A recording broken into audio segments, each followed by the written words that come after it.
Quando uma carga ela é colocada em um ponto P de um campo elétrico, ela tem uma energia potencial elétrica, né? Por exemplo, eu coloquei esse elétron dentro desse campo gerado por essa carga positiva, ou então essa carga dentro desse campo elétrico, né?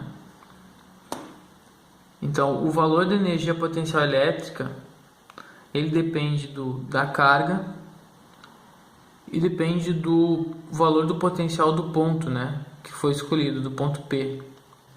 E a unidade da energia potencial elétrica é em joules. Aplicando então a expressão que a gente já viu do potencial elétrico e substituindo em Vp, né, que é o potencial elétrico no ponto escolhido, a gente pode calcular a energia potencial elétrica também da seguinte forma.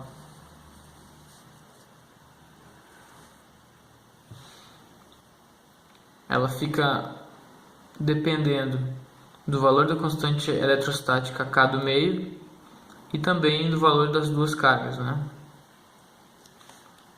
O trabalho é a variação da energia potencial elétrica e ele aparece quando há movimento de cargas entre dois pontos. Uma carga fazendo essa movimentação dentro do campo elétrico formado pela carga geradora positiva, ou então essas cargas fazendo esses movimentos dentro do campo elétrico de placas paralelas, né? A variação da energia potencial ela vem do trabalho feito pelo campo elétrico para que a carga possa ir de um potencial ao outro. Essa carga negativa ela saiu daqui e foi para esse potencial. Então todo o trabalho ele é uma forma de energia e por isso ele também é medido em joule. E o valor do trabalho ele é igual à variação de energia potencial elétrica e depende da carga Q e da variação do potencial elétrico entre os dois pontos, né? O ponto de partida e o ponto de chegada da carga, né? De onde a carga saiu no campo elétrico e aonde ela chegou, que é representado então aqui na expressão pela variação do potencial elétrico, que é igual a carga vezes o potencial de saída e o potencial de chegada, o início menos o fim. A unidade do trabalho no campo elétrico é em joule. Falando sobre a movimentação dentro de um campo elétrico, é possível afirmar que as cargas positivas elas sempre vão se movimentar do maior potencial para o menor, como está representado aqui. E as cargas negativas vão se movimentar do menor potencial para o maior. O trabalho para mover uma carga entre dois pontos de uma mesma superfície equipotencial é nulo. Por exemplo, se eu tiver uma carga nessa superfície F e vou movimentar ela daqui para cá, esse trabalho vai ser nulo. Só vai existir trabalho se eu movimentar uma carga da superfície F para E, ou então para D, ou então trazer uma carga da superfície D para E ou para F.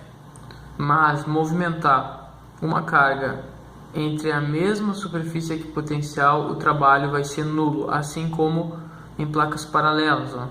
Se eu tiver uma carga nesse ponto aqui e for movimentar ela aqui para cima, o trabalho vai ser nulo. Só vai existir trabalho se eu tirar essa carga daqui e trazer ela para a direita ou para a esquerda, ou na diagonal, mas não movimentando a carga sobre a superfície equipotencial. Porque para a gente ter trabalho, a carga ela deve se mover entre pontos com potencial elétrico diferente dentro do campo elétrico, né? Na figura a seguir, a gente tem duas trajetórias que uma carga faz quando se desloca dentro do campo elétrico. A trajetória 1 e a trajetória 2. É entre os pontos A e B, onde vai existir mais trabalho para sair do ponto A e chegar no ponto B. Por qual trajetória? As duas trajetórias elas têm o mesmo valor do trabalho. Por quê? Porque o trabalho ele não depende da trajetória.